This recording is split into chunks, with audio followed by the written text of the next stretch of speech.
அதை தான் பதிவு செய்ய நண்பரேன். உயிரிழந்த நம்ம உறவுகளுக்கு எல்லாருக்கும் என்னுடைய இறுதி வணக்கத்தை, கண்ணீர் வணக்கத்தை நான் செலுத்துகிறேன்.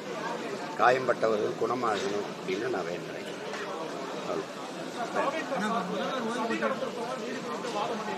யாரு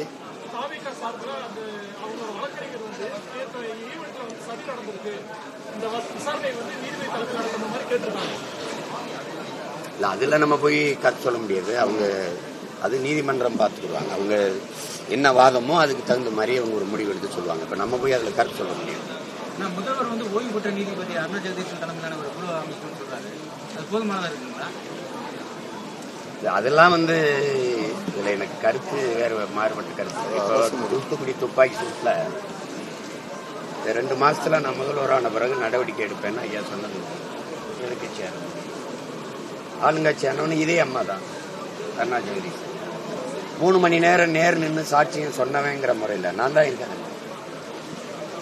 ஒரு கட்சியை வழி நடத்துறேங்க, தலைமையேற்று வழி நடத்துறேங்கிற முறையில் நான் மட்டும்தான் 3 மணி நேரம் சாட்சியம் சொல்லியிருக்கேன். ஆனால் அவங்க அறிக்கையை தாக்கல் பண்ணி எவ்வளோ நாள் ஆயிடுச்சு? என்ன நடவடிக்கை எடுக்கப்பட்டிருக்கு?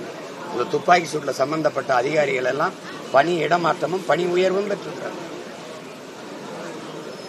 அதே தான் நடக்கும். ஒரு 6 மாதம் அம்மா விசாரித்து ஒரு தாக்கல் செய்வாங்க. காயத்தை மறந்துடுவீங்க, வேற பக்கம் போயிடுவீங்க. இந்த 2-3 மாசத்துல தேர்தல் தீவிரம் அடைஞ்சிச்சுன்னா இதை யார் பேசுவா? இன்னைக்கு செய்தி நாளைக்கு செய்தி. எல்லாரும் குணமாயி போயிட்டாங்கன்னா அடக்கம், இறந்தவர்கள் அடக்கம் பண்ணிட்டா அது அதோட முடிஞ்சு, செய்தியும் அதோட அடக்கமாயிடும். அப்புறம் இது என்ன இருக்குது? நடவடிக்கை என்ன இருக்குது? இது ஒரு எத்தனை ஒரு நீதிபதி விசாரணை நம்ம எத்தனை பார்த்துருக்கோம். இது என்ன புதுசா? இது ஒன்றும் இல்லை. இதில் விசாரிக்க என்ன இருக்கு? தெரிஞ்சிருச்சு வெளிப்படையா நெரிசல்ல சிக்கிட்டாங்க, நம்ம பிள்ளைகள் இறந்துட்டாங்க, அவ்வளவுதான். இது என்ன விசாரிச்சாங்க? தங்கச்சி ஸ்ரீமதி மரணத்துக்கு விசாரிக்கிறாங்க, இன்னும் தான் விசாரிக்கிறாங்க. அமெரிக்கா, ஆஸ்திரேலியா, ஆப்பிரிக்கா எல்லா நாடுகளுமா விசாரிக்கிறாங்க. ஒரு கிராமம், அந்த கிராமத்துல என்ன நடந்திருக்குன்னு விசாரிச்சு சொல்றதுக்கு அறிக்கை தாக்கல் பண்றது இவ்வளவா? அது ஒரு சடங்கு. அந்த சடங்கை அரசு செய்து நம்ம அதை ஏற்கணும். பாதுகாப்பு ஏற்பாடுகள் குறைவு காரணமாக இது நடந்திருக்கு. எதிர்க்கட்சி தலைவர் அதெல்லாம் நான் நீங்க அப்படிலாம் ஏற்க முடியாது. இப்ப மற்ற இடங்கள்லாம் பாதுகாப்பு அவருக்கு பண்றாங்க. இன்னைக்கு வந்து அதுல ஒரு தம்பியை நான் கூட ரொம்ப அவரை கட்டி பிடிச்சு வாழ்த்துனேன். பல பேரை வந்து தூக்கி கொண்டு போய் இந்த அவசர ஊர்தியில சேர்த்து இது பண்ண ஒரு காவல்துறை இளங்காவலர். அவர் என்ன சொல்லலாம்? இதெல்லாம் அப்படிலாம் சொல்ல முடியாது. இத்தனை ஊர்களில் அவர் மிகப்பெரிய கூட்டத்தை கூட்டும் போதெல்லாம் பாதுகாத்த வடக்குன்னு அப்படி சொல்லிடக்கூடாது.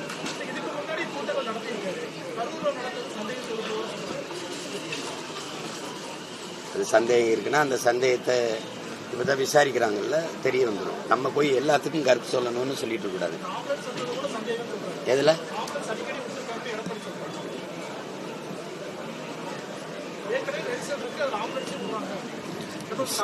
எனக்கு சொன்னது என்னன்னா, ஏற்கனவே ஒரு பகுதியில மயங்கி விழுந்த அந்த கூட்டத்தில் வந்த ஒருத்தரை தூக்கிட்டு போன அவசர ஊர்தின்னு தான் எனக்கு சொன்னாங்க. அப்ப அது நம்ம இப்ப எங்க கூட்டங்கள்ல எல்லாம் அவசர ஊர்தி வரும், கோபம் தான் வரும். ஆனாலும் அதை ஒன்றும் பண்ண முடியாது. எங்க பிள்ளைய அழகா விலகி வெளிவிடுவாங்க. நமக்கு இது நடக்கிறது தான். ஆனாலும் அது எல்லாமே சும்மா விடுறாங்கன்னு சொல்ல முடியாது. ஒருவேளை உயிருக்கு ஆபத்தான நிலையில காயம்பட்டவர்கள் இருந்திருந்தா நம்ம ஒன்றும் பண்ண முடியாது.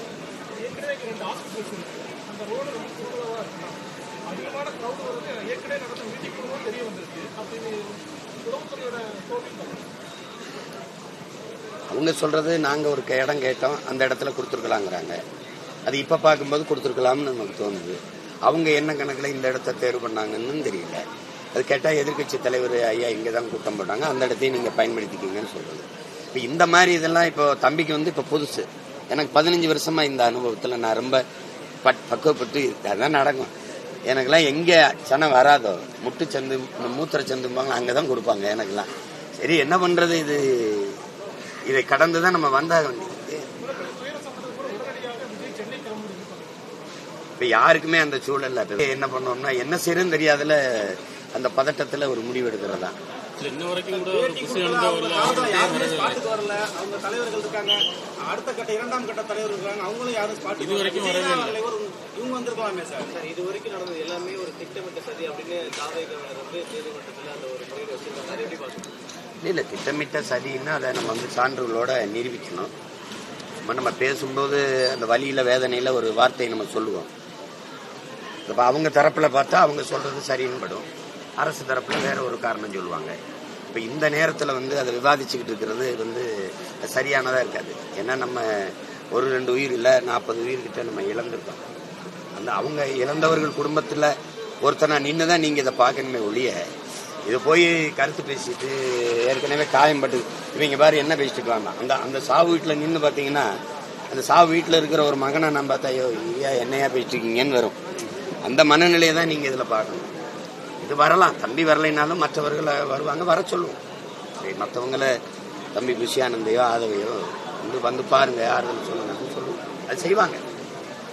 அதெல்லாம் அப்படி ஒன்றும் ஒரு பெரிய அரக்கர்கள் ஒன்றும் கிடையாது. நம்ம பிள்ளைங்க தானே வருவாங்க. காவல்துறையோட நிபந்தனைகள் வந்து பின்பற்றாதனால தான் இந்த மாதிரி நடந்திருக்கு, விபத்து நடந்திருக்குன்னு சொல்றாங்க. இப்போ காவல்துறை நாங்கள் சொன்ன விதிமுறைகளை பின்பற்றலாம். அவங்க வந்து இதில் ஏதோ சதி இருக்கு. இது அல்ல. இப்போ இழப்பு தான். இறந்தவர்கள் தான். இப்போ அந்த துயரத்தில் நம்ம பங்கேற்று துயரத்தில் நிற்கிற அந்த குடும்பத்துக்கு நம்மளால முடிஞ்சா 2 வார்த்தை ஆறுதல் இல்லை அவங்களுக்கு, அதுதான் இப்போ தேவைப்படுது. இதை போய் பேசிட்டு இருக்க வேண்டியதில்லை. இப்போ நடந்துருச்சு, கேட்டிருந்தா அப்படின்னா கேட்கல, நடந்துருச்சு. இப்போ அதுக்கு போய் என்ன பண்ண முடியும்?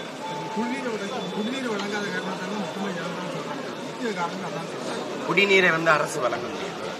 குடிநீரை வந்து அரசு அத்தனை பேருக்கு வழங்க முடியாது.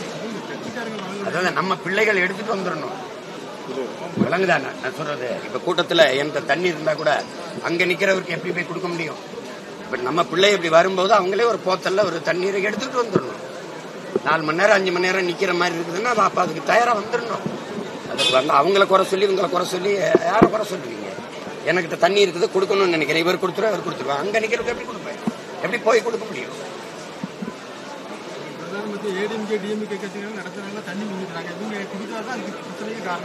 சரி, அது ஒரு பிரச்சனை. இப்ப இது ஒரு படிப்பனை ஆயிடுச்சுல. இனி வருங்காலங்கள்ல நம்ம பிள்ளைகளே தண்ணீரோட வந்துடணும். இல்லைன்னா தண்ணிக்கான இந்த வசதி செய்யணும். அது ரொம்ப அடர்த்தியில அதிக கூட்டத்துக்குள்ள போய் இதை செய்ய முடியாது, யோசிக்க முடியாது. கையை நீட்டி கூட ஒருத்தருக்கு பக்கத்தில் இருக்க கொடுக்க முடியாதுன்னா இதை பேசிட்டு இருக்க முடியாது. இப்போ அது நடந்துருச்சு, இது நடந்துருச்சு, இது ஆய்வு செய்யறதுக்கான நேரம் இல்லை. நடந்துருச்சு, செத்துட்டோம். இப்ப அது பேச்சனை இனி வந்து ரொம்ப கவனமா இருந்து கால் எடுத்து வைக்கணும். அதான் முக்கியமானது.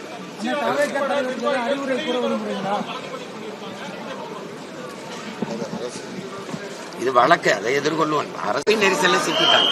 இப்ப அது மாதிரிதான் பார்க்கணும். இப்ப இது வந்து ஒரு வழக்கு, அதை எதிர்கொள்ளணும். நம்ம எதிர்கொண்டு போய் இதுல எந்த தொடர்பும் இல்லை, இது வந்து எங்களுக்கு இப்ப நம்ம வழக்கு புனையப்பட்டவங்கலாம் அவங்களா அந்த விபத்தை திட்டமிட்டு ஏற்படுத்தினாங்க அப்படி பார்க்க முடியாது. இல்ல அப்படி பார்க்க முடியாது.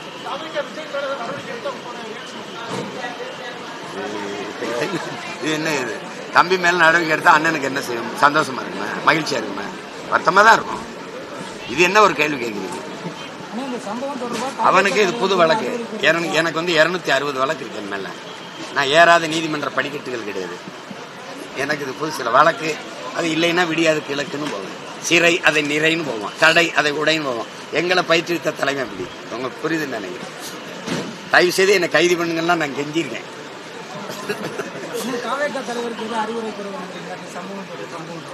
அவ்வளவு சின்ன பிள்ளை இல்லை, அவருக்கு தெரியும் இது நடந்துச்சு. என்ன நேரம் அவருக்கு தெரியாத என்ன செய்யணும்?